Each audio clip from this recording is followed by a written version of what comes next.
CJP यानी cockroach जनता party एक नया युवा आंदोलन है जो मजाक से शुरू होकर गंभीर मुद्दों पर अपनी आवाज पूरी मजबूती के साथ उठा रहा है। 16 मई 2026 को अभिजीत दीपके ने इसे शुरू किया। सुप्रीम कोर्ट के जज की कॉकरोच वाली टिप्पणी के बाद युवाओं का गुस्सा काफ़ी ज़्यादा बढ़ गया और उसके बाद इस पार्टी का गठन हुआ। अब इस पार्टी ने 3 जून 2026 को दिल्ली में अपनी पहली प्रेस कॉन्फ्रेंस की। प्रेस कॉन्फ्रेंस में 6 जून को जंतर मंतर पर प्रदर्शन का ऐलान किया गया है। इस प्रदर्शन के जरिए सीजेपी की मुख्य मांग है कि शिक्षा मंत्री धर्मेंद्र प्रधान अपना इस्तीफा दें। नीट पेपर लीक, सीबीएसई और सीयूईटी की गड़बड़ियों और युवाओं की नौकरी की समस्या पर यह आंदोलन जोर दे रहा है।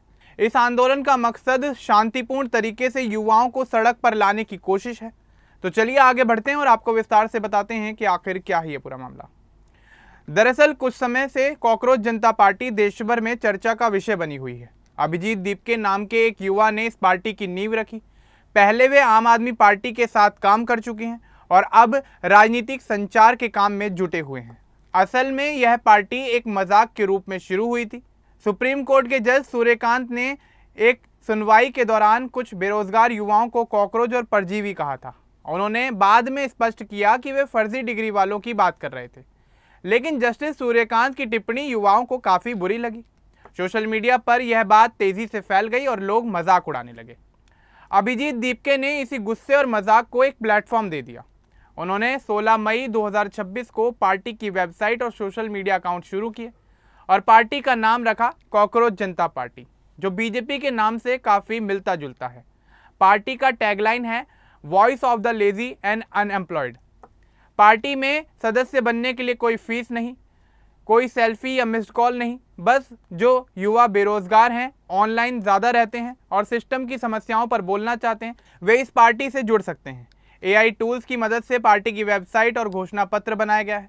पार्टी की शुरुआत हुए कुछ ही दिन बीते थे और देखते ही देखते पार्टी में लाखों युवा जुड़ गए।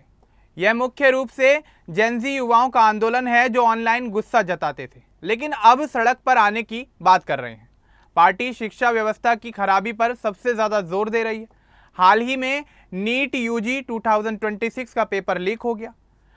3 मई को परीक्षा हुई थी जिसमें 22 लाख से ज़्यादा छात्र शामिल हुए। 12 मई को पेपर लीक की खबर सामने आई और नीट परीक्षा को रद्द कर दिया गया। एक गैस पेपर में 100 से ज़्यादा सवाल मैच कर रहे थे। फिलहाल इस मामले की सीबीआई जांच चल रही है और कुछ गिरफ्तारियां भी हुई हैं, जैसे पुणे का एक केमिस्ट्री प्रोफेसर।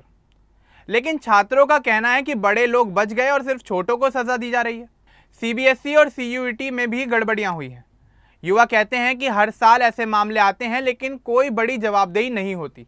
3 जून 2026 को दिल्ली के कॉन्स्टिट्यूशन क्लब में सीजेपी की पहली प्रेस कॉन्फ्रेंस हुई।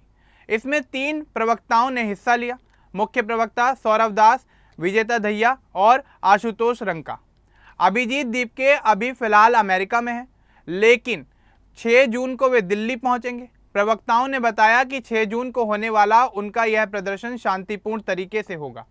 उनकी मुख्य मांग शिक्षा मंत्री धर्मेंद्र प्रधान का इस्तीफा है।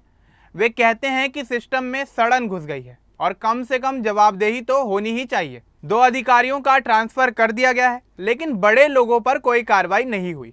प्रेस कॉन्फ्रेंस में स्पष्ट कहा गया है कि 6 जून सुबह 8 बजे अभिजीत दीपके दिल्ली एयरपोर्ट पहुंचेंगे। समर्थक उन्हें रिसीव करने जाएंगे। फिर वे पार्लियामेंट स्ट्रीट पुलिस स्टेशन जाएंगे और शांतिपूर्ण प्रदर्शन की अनुमति मांगेंगे। प्रदर्शन जंतर मंतर पर होगा जहां युवा अपनी बात रखेंगे। सभी राजनीतिक पार्टियों के लोगों को आमंत्रित किया गया है क्योंकि यह युवाओं का मुद्दा है। विपक्षी पार्टियां, सत्ताधारी पार्टियां, कोई भी इस प्रदर्शन में शामिल हो सकता है। लद्दाख के शिक्षा सुधारक सोनम वांगचुक ने भी इस आंदोलन को लेकर सीजेपी को अपना समर्थन दिया है। वे 6 जून को दिल्ली के जंतर मंतर पर होने वाले इस प्रदर्शन में शामिल होने की बात कह चुके हैं। उन्होंने शिक्षा व्यवस्था की लंबी समस्याओं पर अपनी चिंता जताई। अब सीजेपी के लोग कहते हैं कि युवा अब सिर्फ ऑनलाइन पोस्ट नहीं करना चाहते, उन्हें सड़क पर उतरकर आवाज़ उठानी है। बेरोजगारी, परीक्षा घोटाले और भविष्य की अनिश्चितता जैसे मुद्दे सामने हैं। अभिजीत दीपके ने कहा कि वे शांतिपूर्ण तरीके से आएंगे और किसी भी परिणाम के लिए तैयार हैं। कुछ लोगों को डर है कि उन्हें गिरफ्तार भी किया जा सकता है, लेकिन पार्टी का जोर है कि यह आंदोलन युवाओं का है और इसे दबाया नहीं जा सकता। प्रेस कॉन्फ्रेंस में कहा गया है कि सरकार युवाओं से बात नहीं कर रही है, सिर्फ छोटी मोटी कार्रवाई हो रही है जो आंखों में धूल झोंकने जैसा है। सीजेपी ने आधिकारिक तौर पर 3 प्रवक्ता नियुक्त किए हैं जो आगे मीडिया और आंदोलन की जिम्मेदारी को संभालेंगे। विजेता दहिया राजनीतिक शोधकर्ता और फिल्म मेकर हैं। आशुतोष रंका आईआईटी कानपुर के छात्र रह चुके हैं। सौरभ दास खोजी पत्रकार हैं। इन तीनों ने प्रेस कॉन्फ्रेंस में साफ तौर पर सवाल उठाए। यह आंदोलन सिर्फ दिल्ली तक ही सीमित नहीं है। देश भर के युवा इस आंदोलन को अपना समर्थन दे रहे हैं। सीजेपी के साथ सोशल मीडिया पर लाखों लोग जुड़े हुए हैं। कुछ राजनीतिक पार्टियां जैसे तृणमूल कांग्रेस ने भी सीजेपी का समर्थन किया है, लेकिन सीजेपी खुद को एक पार्टी से जोड़कर नहीं देख रही है। यह युवाओं का अलग प्लेटफॉर्म है। 6 जून का प्रदर्शन कितना बड़ा होगा यह देखना बाकी है।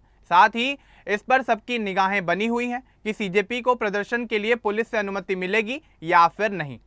पार्टी वाले कहते हैं कि शांतिपूर्ण रहेंगे और लोकतांत्रिक तरीके से अपनी बात रखेंगे। युवाओं की मुख्य शिकायत है कि पढ़ाई पर इतना खर्च और मेहनत करने के बावजूद भी नौकरी नहीं मिल रही और परीक्षाएं भी सुरक्षित नहीं बची हैं।